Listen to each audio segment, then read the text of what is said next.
దేవుని నామమునకు స్తోత్రం చెల్లిస్తున్నాను. ఉపవాసం నుండి వచ్చిన వాళ్ళు చేతులు ఎత్తారు. ఉపవాసం నుండి మధ్యాహ్నం భోజనం చేయకుండా ఉపవాసం నుండి వచ్చిన వాళ్ళు, మధ్యాహ్నం భోజనం చేయకుండా ఉపవాసం నుండి వచ్చిన వాళ్ళు ఉన్నారా? 1, 2, 3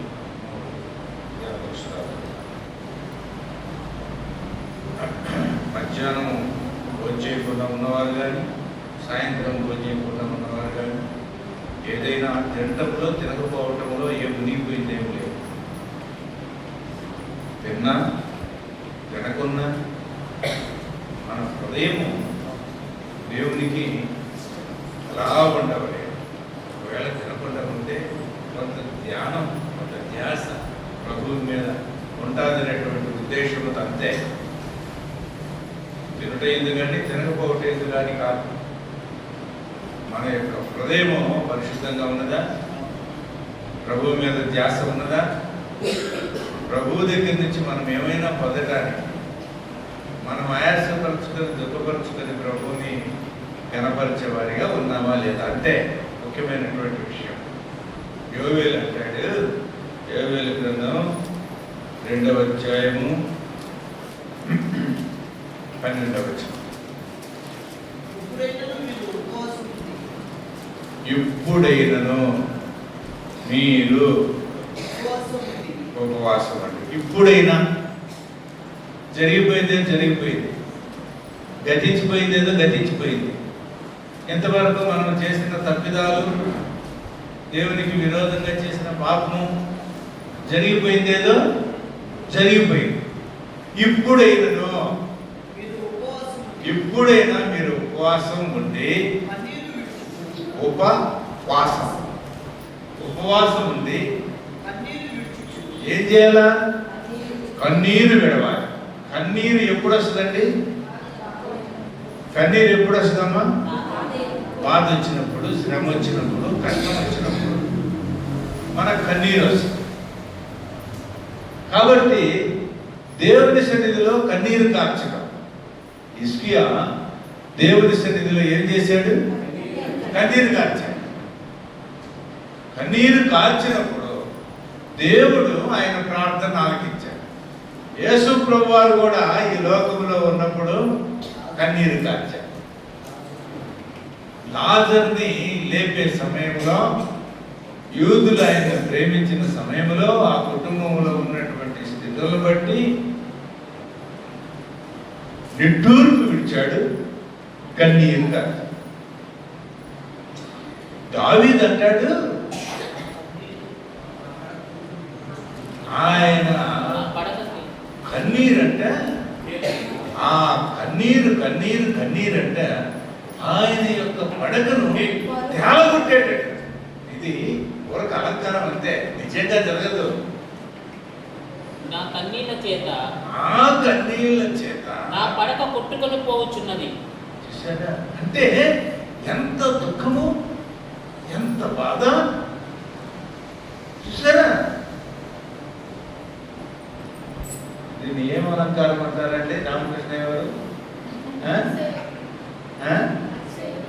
ఏం అలంకారం అంటారమ్మా? అతిశయోక్తి. చూసారా? ఈ అలంకారం ఎటువంటి అలంకారం ఇచ్చాడు తెలుసా? నా యొక్క కన్నీరు వలన నా పడక కొట్టుకొని పోవచ్చున్నది. ఎంత కన్నీరు కార్చాడు విచారణ చేత దేవుని సన్నిధిలో. ఎటువంటి ప్రార్థన చేసినాడు, ఎటువంటి దుఃఖముతోటి. కాబట్టి దేవుడు ఆయనను హృదయానుసారుడు అన్నాడు. ఆయన కృప నిన్ను విడిచిపోదు అన్నాడు. నా కృప నిన్ను విడిచిపోదు, శాశ్వతమైన కృపతో నేను నిన్ను ఆ వాగ్దానం ఇచ్చాడు. ఈ కృత సంవత్సరంలో దేవుడు నాకు ఇచ్చినటువంటి వాగ్దానం శాశ్వతమైనటువంటి కృపతోటి. చూసారా? మనము దేవుని మీద ఆధారపడితే ఆయన కృప, ఆయన దయ, ఆయన ప్రేమ మనం కన్నీరు కార్చాలి. చూసారా? ఏం చేయాలంట? ఇప్పుడైనా మీరు ఉపవాసం ఉండి కన్నీరు విడుచుతూ ఏం చేయాలంట? ఎందుకు దుఃఖించాలి? మన దోషములను బట్టి. ఎందుకు దుఃఖించాలి? మన పాపమును బట్టి, మనం దేవునికి విరోధముగా చేసినటువంటి కార్యాలను బట్టి. ఇప్పుడైనా మీరు ఉపవాసం ఉండి కన్నీరు విడిచి దుఃఖించుచు మనఃపూర్వకంగా మనఃపూర్వకం. ఈ మనస్సు చాలా చెడ్డదండి. ఇక్కడ ఉంటాం, ఎక్కడికో వెళ్ళిపోతాం. ఇక్కడ ఉంటాం, ఎక్కడికో వెళ్ళిపోతాం. ఈ ఆలోచనలు, హృదయంలో ఉన్నటువంటి ఆలోచనలన్నీ ఈ మనస్సు తీసుకొని వెళ్ళిపోతా ఉంటాం. మనస్సును కట్టడి చేసుకోవటం చాలా కష్టం. మన యొక్క మనస్సు ఎక్కడ నిలుపుకొని మనం ఉన్నామో ఎలా రావాలంటే మనఃపూర్వకంగా తిరిగి ఇప్పుడు దాకా మీరు నాకు దూరంగా ఉన్నారు, నా మాట వినకుండా ఉన్నారు, నా యొక్క ఆలోచనలు మీరు అంగీకరించుకున్నారు. చూసారా, ఇష్టం వచ్చినట్టు మీరు జీవించినారు. ఇప్పుడైనా తిరిగి ఆయన వైపు తిరుగుదామా? ప్రభు వైపు తిరుగుదామా? హృదయములను ప్రభు వైపు తిప్పుకుందామా? తిరిగి నా యొద్దకు రండి. అదే ప్రభువు చెప్పాడు. ఇదే కాబట్టి ఉపవాసం ఉంటే కన్నీరు కార్చి దుఃఖపడుతూ మనఃపూర్వకంగా దేవుని దగ్గరికి రమ్మంటాం. మనఃపూర్వకంగా దేవుని దగ్గరికి వచ్చినామా? మనం ఆయన వైపు తిరిగి ఆయన దగ్గరికి వచ్చినామా? హృదయం దేవునికి సమర్పించుకున్నామా? దేవుడు మన ప్రార్థన ఆలకిస్తాడు. మనఃపూర్వకంగా దుఃఖముతోటి కన్నీటితోటి ప్రభు సన్నిధికి వస్తే ప్రభు మన ప్రార్థనను ఆలకిస్తాయి. ఇప్పుడైనా సంసోను ఆయన దేవుని ఆత్మ కలిగినటువంటి వాడు. సంసోను దేవుని యొక్క ప్రార్థనా పూర్వకంగా వారు తల్లిదండ్రులు ద్రాక్షారసమునైనను మద్యమునైనను స్వీకరించకుండా, ద్రాక్షా సంబంధమైనది ఏది వినకుండా, తన యొక్క వంటికి మంగళికని తీసుకుని రాకుండా బహు జాగ్రత్తగా తల్లిదండ్రులు పెంచారు. దేవుని దూత ప్రత్యక్షమై దేవుడు వారికి కనిపించి వారికి బిడ్డలు లేనటువంటి స్థితిని జ్ఞాపకం చేసుకుని ప్రభువే దర్శనమిచ్చి పొలంలో వారితో మాట్లాడి వారికి వచ్చినటువంటి వాడు సంసోను. అయితే సంసోను దేవుని ఆత్మ కలిగి ఉన్నంత వరకు ఫిలిష్తీయులను ఎలాగైనా నాశనం చేస్తూ వచ్చాడు, శత్రువులను నాశనం చేస్తూ వచ్చాడు. ఎప్పుడైతే దేవుని ఆత్మ అతని దగ్గర నుంచి తొలగిపోయిందో ఆ విషయం కూడా అతనికి తెలియలేదు. అది ఆశ్చర్యకరం. ఎప్పుడు దేవుని ఆత్మ అతన్ని వదిలిపెట్టిపోయిందో సంసోనుకి తెలియలేదు. ఎందుకు దేవుని ఆత్మ వదిలిపెట్టిపోయింది? దేవునిని నిర్లక్ష్యం చేయడం, దేవుని యొక్క వ్రతాన్ని నిర్లక్ష్యం చేయడం. చేరి ఎక్కడ చేరాడు? 16వ అధ్యాయం మొదటి వచనం. 16వ అధ్యాయం. సంసోను గాజాకు వెళ్ళి గాజాలో ఆ గాజాకు వెళ్ళి వేశ్య ఒకటిని చూచి ఆమె యొద్దకు చేరెను. చూసారా, దేవుని కార్యము చేయవలసిన వాడు, దేవుని పనులు చేయవలసిన వాడు, దేవుని కోసం ఏర్పరచబడిన వాడు, దేవుని కోసం జీవించబడిన వాడు ఎటువంటి స్థితికి వెళ్ళిపోయినాడు? చూసారా, ఒక్కప్పుడు మనకు తెలియకుండానే మనం త్రోయబడతాం, మనకు తెలియకుండానే పాపములో మనము చిక్కుకుంటాం. చూసారా, అతను 16వ వచనం చదవయ్యా. ఆమె అనుదినము మాటల చేత అతన్ని బాధించి, చూసారా, అనుదినము మాటల చేత అతన్ని బాధించి తొందర పెట్టుచున్నందున అతడు ప్రాణము ఏమంట? ప్రాణం విసిగిపోయిందంట. చావగోరింది. ప్రాణం విసిగి చావగోరాడంటే నువ్వు పోయింది ఎక్కడికి? నువ్వు చేసే పని ఏమిటి? దేవుడు నీకు ఏర్పరచిన కార్యం ఏమిటి? నువ్వు చేసే పనులేమిటి? ఆమె అనుదినము విసిగించేటటువంటి స్థితికి నీవు రావాల్సిన కర్మే బట్టి. చూసారా మనుషులు ఎలా పడిపోతారు, ఎలా దేవుని దగ్గర నుంచి దూరం అయిపోతారు. విసిగిపోయిందంట. నువ్వు ఉండవలసింది ఎవరితోటి? దేవుని బిడ్డలతోటి. నీ సాంగత్యం ఎవరితోటి? దేవుని బిడ్డలతోటి. నువ్వు నడవలసింది ఎవరితోటి? దేవుని సంఘంతోటి. నువ్వు ఉండాల్సింది ఎవరితోటి? ఆయన రక్షించుకున్నటువంటి బిడ్డలతో, విమోచించబడినటువంటి బిడ్డలతో, దేవుని సంఘముతో, దేవుని సహవాసంతో. అయితే నువ్వు ఉండేది ఎక్కడ? పాపం, శాపం తెలియకూడనే. చూసారా విసిగిపోయి సాగుకోరాడంటండి. దేనికి విసిగిపోయి సాగుకోరాడు? అయ్యో ఏదో కష్టం వస్తేనో, ఏదో బాధ వస్తేనో, కుటుంబంలో ఏదో. చూసారా అప్పులు బాధ కొంతమంది తట్టుకోలేక. చూసారా ఇక్కడ ఆమె యొక్క లాలన చేత, ఆమె యొక్క ప్రేరణ చేత విసిగిపోయి సాగుకోరి ఏం చేశాడు? అప్పుడు అతడు తన అభిప్రాయమంతయు ఆమెకు తెలియజేసి, ఎంతవరకు తెలియజేయాలి, కానీ ఇప్పుడు ఏం చేస్తున్నాడు? తన అభిప్రాయం, తన పుట్టుక, తన ఎవరు, ఎక్కడ, ఏమిటన్న విషయాన్ని తెలియజేసి. హిజ్కియా కూడా ఈ తప్పు చేశాడు. హిజ్కియా కూడా ఏం చేశాడు?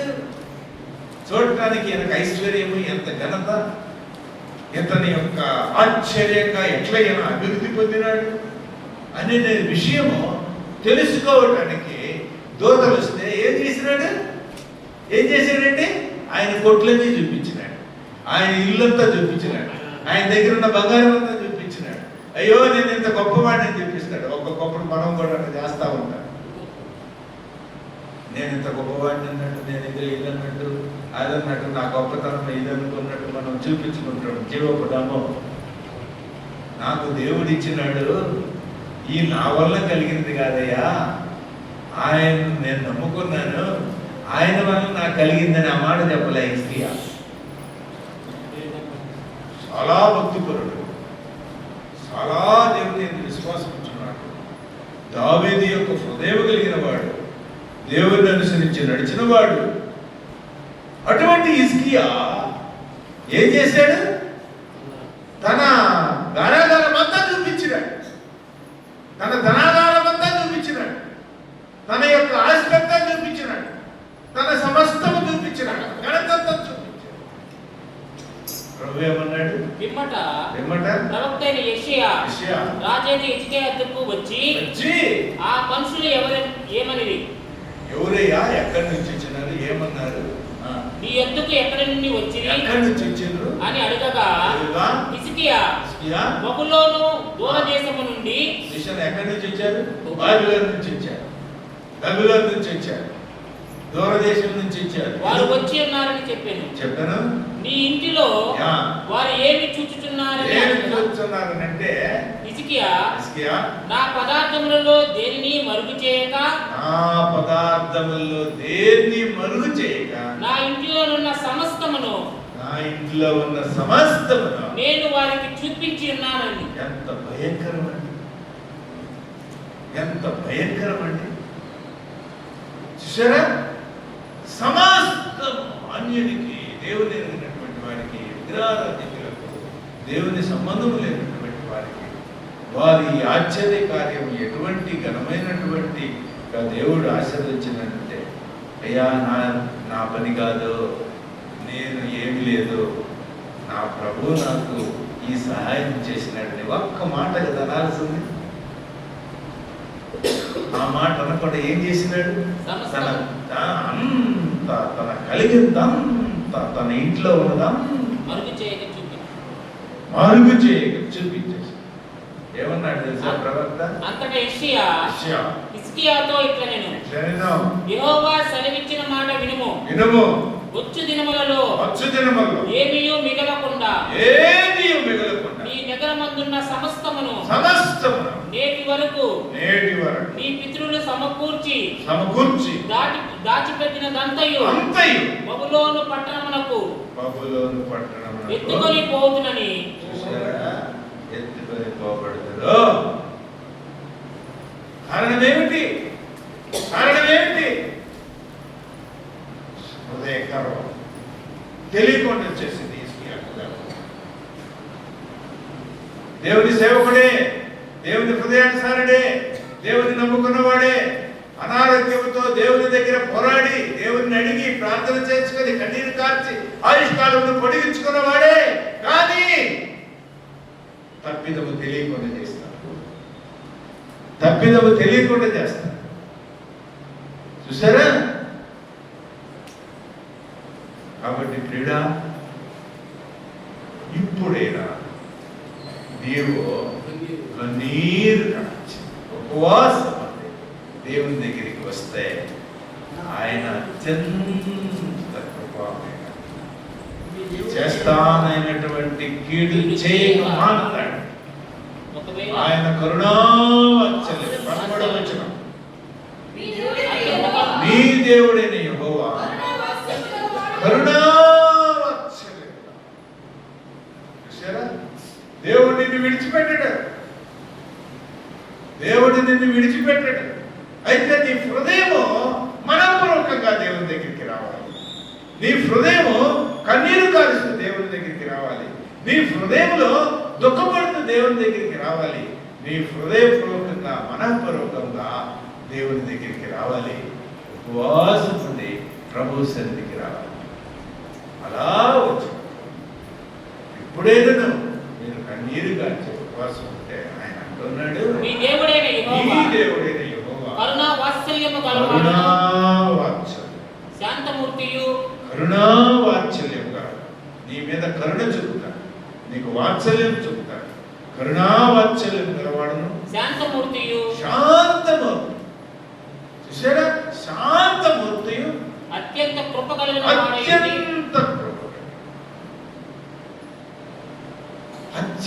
కృప కలిగిన మనిషే తన యొక్క కుమారులను అగ్నిగుండంలో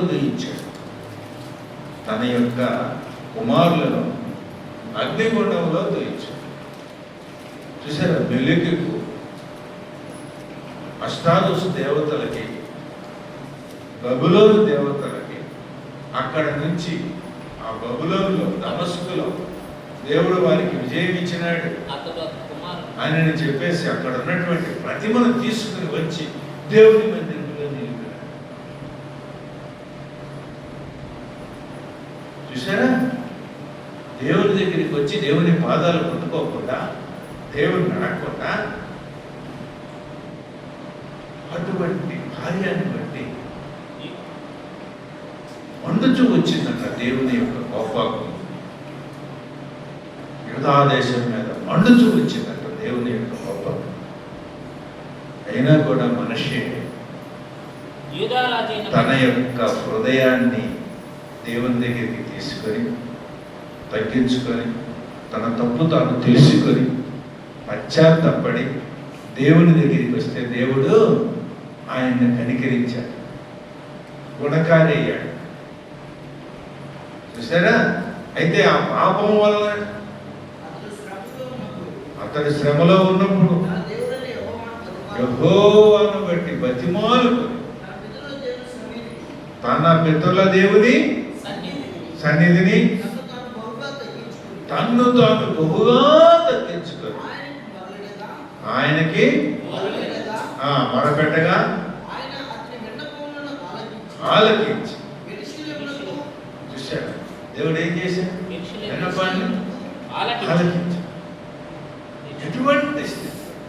ఎటువంటి స్థితిలో దేవుడు ఆలకించాడు. కాబట్టి ఇప్పుడైనా మీరు కన్నీరు కాచే ఉపవాసం ఏం చేసేది? సంవత్సరం ప్రాణం విసిగిపోయింది. ప్రాణం విసిగిపోయింది, ఇంకా చావు కోరాడు. తన సంగతి అంతా అంతే. ఫిలిప్తీయులు వస్తున్నారంటే 21వ వచనం. అప్పుడు ఫిలిప్తీయులు అతన్ని పట్టుకొని అతని కన్నులను గోడదీసి ఏం చేశారంటే 20వ వచనం. ఆమె సంసోను ఫిలిప్తీయులు నీ మీదకు పడుచున్నారనగా అతడు నిద్ర మేలుకొన్నాడు. ఎప్పటి ఇట్లు నేను బయలుదేరి విరచిమ్ముకుంటాను. అయితే చూసారా, ఎప్పటి మాదిరి ఫిలిప్తీయులు వస్తే నాకేం, ఎవరు వస్తే నాకేం, నా శక్తి ఉంది, నాకేం, నా దేవుని శక్తి ఉంది, నేనున్నాను, బలంగా ఉన్నాను అనుకున్నాడు. విరచిమ్ముకుందాం అనుకున్నాడు. అయితే యెహోవా తనను ఎడబాసెనని అతనికి తెలియలేదు. విరచిమ్ముకుందాం నేర్దామను. ఫిలిప్తీయులు ఏం చేస్తారు?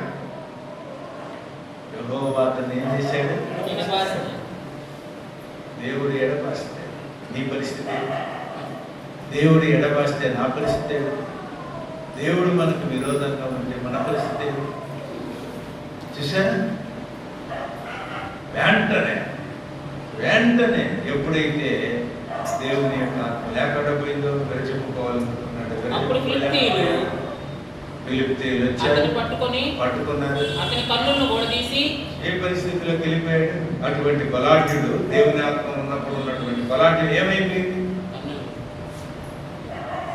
దేవుడు ఉన్నంత వరకే నీ బలం, దేవుడు ఉన్నంత వరకే నీ శక్తి, దేవుని కృప ఉన్నంత వరకే నీ బలం. ఈ యొక్క జీవవాయువు ఉన్నంత వరకే, ఊపిరి నాసికారంధ్రంలో ఉన్నంత వరకే నీ తలంపులు, నీ ఆలోచన, నీ బలం.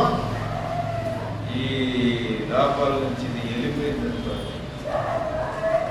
ఎన్నిసార్లు చెప్పినా గద్దించిన లోబడిన వాడు మరియు సామెతలు 29 మొదటి వచనం. సామెతలు 29వ అధ్యాయం మొదటి వచనం. ఎన్నిసార్లు గద్దించినను లోబడిని వాడు మరి తిరుగు లేకుండా తిరుగులేదు. ఎన్నిసార్లు గద్దించినను లోబడకుండా, ఎప్పుడైనా నీవు కన్నీరు దాచుకుంటుంటే, ఇప్పుడైనా నీవు దేవుని సన్నిధికి రాకుండా ఉంటే, నీ ప్రార్థన దేవుని సన్నిధికి చేయాలి. ఎన్నిసార్లు గద్దించి లోపడి మరి తిరుగు లేకుండా హఠాత్తుగా. చూసారా, సంసోను ఎప్పుడు మాదిరిగా చెప్పుకుందాం అనుకున్నాడు, కానీ దేవుని ఆత్మ ఎప్పుడు అతని నుంచి వెళ్ళిపోయిందో కళ్ళు పీకేశాడు. రాజాకు తీసుకొని వచ్చి ఇత్తడి సంఖ్యల చేత తన బంధించి ఏం చేశారు? ఇత్తడి సంఖ్యల చేత. ఎంత భయంకరమైన స్థితిలో వెళ్ళిపోయినాడు. సాతానుడు నిన్ను బంధిస్తే జాగ్రత్త. శారీరకంగా నీకు బంధకము లేకుండా ఉండొచ్చు, నీ హృదయం బంధించబడుతుంది. సాతాను బంధకంలోనికి వెళ్ళిపోతావు, తెలియకుండానే వెళ్ళిపోతావు. పాప ఊబిలో చిక్కుకుంటావు, జగడగల దొంగ ఊబిలో చిక్కుకుంటావు. లోపల నుంచి బయటికి రా. ఒక ఇది ఉంటుంది, చెట్టు మొక్క, డ్రాగన్ అనే మొక్క. అయ్యవారు వాటిని ఎంఎస్సీ చేసిన అయ్యవారికి తెలియాలి. ఒక మొక్క ఉంటుంది, ఇట్లా మామూలుగా అది చిన్న భుజాకారంలో చిన్న ఉంటుంది, పైన అట్లా కప్పని పైకి చిన్నదే మొక్క. దాంట్లో చిన్న మధురంగా మంచి వాసన వస్తుంటుంది. ఈగేం చేస్తాయంటే, లేకపోతే ఈ కీటకాలు ఏం చేస్తాయంటే ఆ యొక్క వాసనకు దాంట్లో ఏమున్నదని చెప్పేసి వాసన. అది ఎప్పుడైతే ఇది వాళ్తుందో ఆ మొక్క పైనుంచి ఇంకంతే బయటికి ఇంకేమొస్తుంది. సాతానుడు కూడా ఏం చూపిస్తాడు? లోపల చూడరు బాబు అంటాడు. చూసారా, చూడరా బాబు చూసేస్తావు, లోపలికి వెళ్ళిపోతావు, బయటికి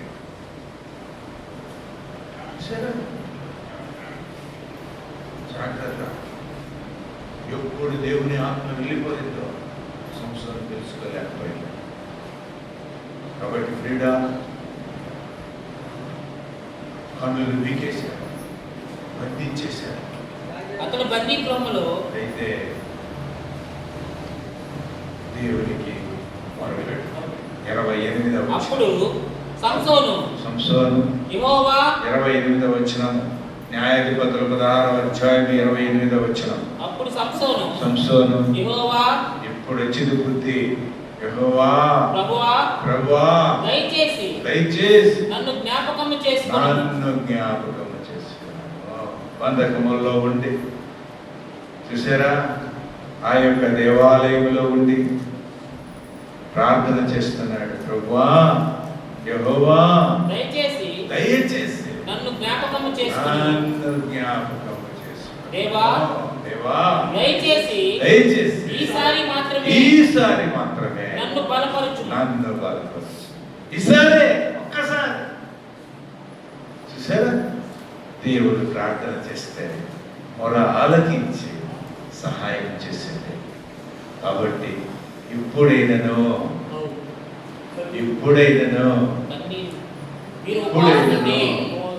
ఉపవాసం అంటే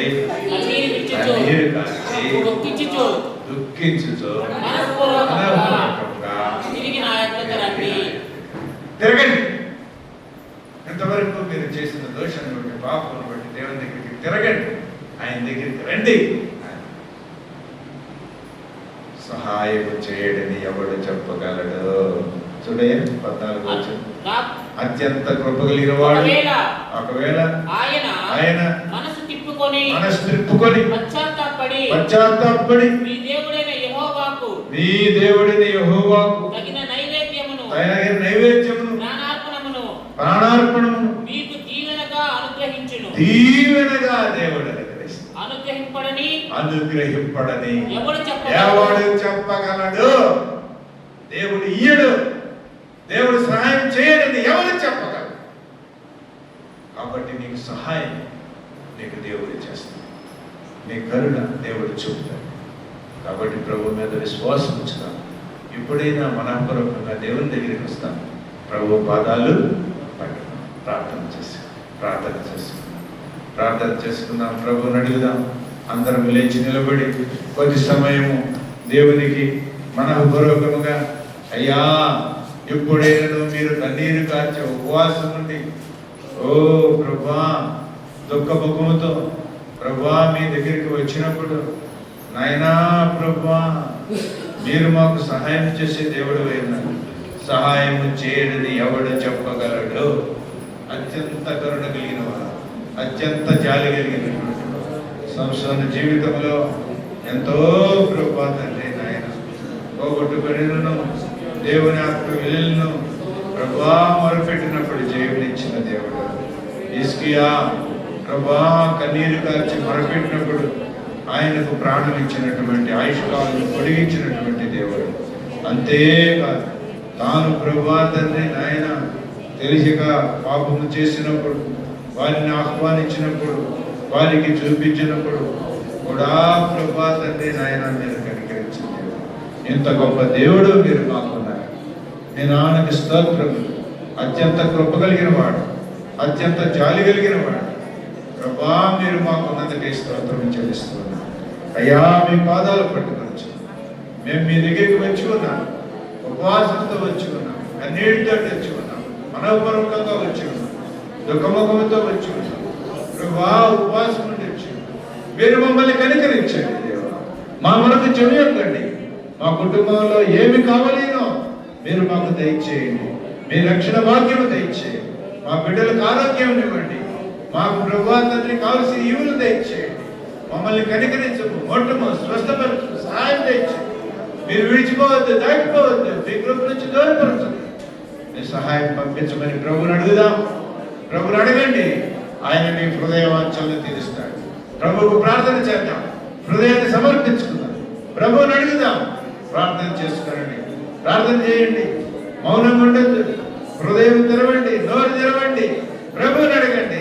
అత్యంత కృపగిన వాడు నీకు సహాయం చేయ దేవుడు. నీ కుటుంబంలో ఏ సమస్య ఉన్నా కూడా తీర్చే దేవుడు. నీ బిడ్డలకు నీకు ఆరోగ్యం ఇచ్చే దేవుడు, శక్తినిచ్చే దేవుడు, కనికరం చెప్పే దేవుడు. ప్రభువా నా బిడ్డలను కనికరించు, దేవా నన్ను కనికరించు, నా దోషం క్షమించు, మా అపరాధం క్షమించు అయ్యా. మీ పాదాలు పట్టుకోవచ్చు. మీరే మాకు దిక్కు దేవా. మీ కృపను బట్టి స్తోత్రము, మీ దయను బట్టి స్తోత్రము అయ్యా. మా సంఘమును కనికరించండి. వెనకబడిపోతున్నారు ప్రభా, అలక్ష్యంగా ఉన్నారు అయ్యా. ప్రభా పరిగెత్తు భాగ్యం దయచేయండి. మీ సన్నిధికి ప్రభా కనపడటకు సహాయం దయచేయండి. కొత్త సంవత్సరం మొదటి శుక్రవారం ప్రార్థన ప్రభా తండ్రి ఉపవాస ప్రార్థనకు నిర్లక్ష్యంగా ఉన్న బిడ్డలను జ్ఞాపకం చేస్తుంది. వారికి మరి యొక్క అవకాశం దయచేయమని వేడుకుంటున్నాను. చేరి వచ్చిన సంఘం ఆశీర్వదించండి. మా సోదరుడు నాగయ్య గారు దూరమందుకుంటే జ్ఞాపకం చేసుకోండి. ఎవరైతే అనారోగ్యంతో ఉన్నారో కంచలమ్మ గారిని ప్రభా తండ్రి ఆయన ఆరోగ్యం గారిని ప్రభా అనారోగ్యంతో ఉన్నటువంటి బిడ్డలను జ్ఞాపకం చేసుకోండి. నన్ను కూడా జ్ఞాపకం చేస్తున్నాను దేవా. ప్రభా తండ్రి ఎంతో బాధలను శ్రమలు కష్టపడు ప్రభా నన్ను జ్ఞాపకం చేసుకుని అనారోగ్యం బట్టి స్వస్థపరచు, సహాయం దయచి, మీ కృపకు చూపించు, సన్నిధి దయచి దేవా. ప్రభా మీ పాదాలు పట్టుకుంటున్నాం. మీరే మాకు దిక్కున్నాయి. మీ కృపలో మమ్మల్ని నడిపించండి. మా బిడ్డలను కాయండి, భద్రపరచండి. మా సంఘంను కాయండి. మా సంఘం మీ ఆత్మతో నింపబడి 2025వ సంవత్సరంలో ఉద్యమంతో ప్రభా తండ్రి మీ కార్యములు చేయండి. మీ బిడ్డలను సిద్ధపరచి ఆరోగ్యం, బలము, శక్తిని దయచేసి మీరు ఆవిడ మైకపరచుకోండి. ఘనత మహిమ ప్రభావం మీకు చెల్లిస్తున్నాం. మాకు చాలా దేవుడి కూడా నడిపించుకోండి. మీ పాదాలు పట్టుకుంటూ ఈ రాత్రి సమయంలో మా ప్రార్థన ఆలకించినందుకై మీకే కృతజ్ఞతాస్తుతులు చెల్లిస్తాం. మా జీవితాలు మీకే సమర్పించుకోండి. మా కోసం మరణం పొంది తిరిగి రానైన మా ప్రభును మీ ప్రియకుమారుడు యేసుక్రీస్తు వారి ప్రశ్నలో ప్రార్థించి స్తుతించడానికి వేడుకుంటున్నాము తండ్రి. ఆమేన్. పరలోకమందున మా తండ్రి,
దేవుని ప్రేమ, కుమారుని యొక్క కృప, పరిశుద్ధాత్మని యొక్క నిన్న సహవాసం ఇక్కడ చేరిన మనకందరికీ దూరం ఉన్న పరిశుద్ధులకు సదాకాలం తోడి నడిపించి కాపాడి దీవించును గాక.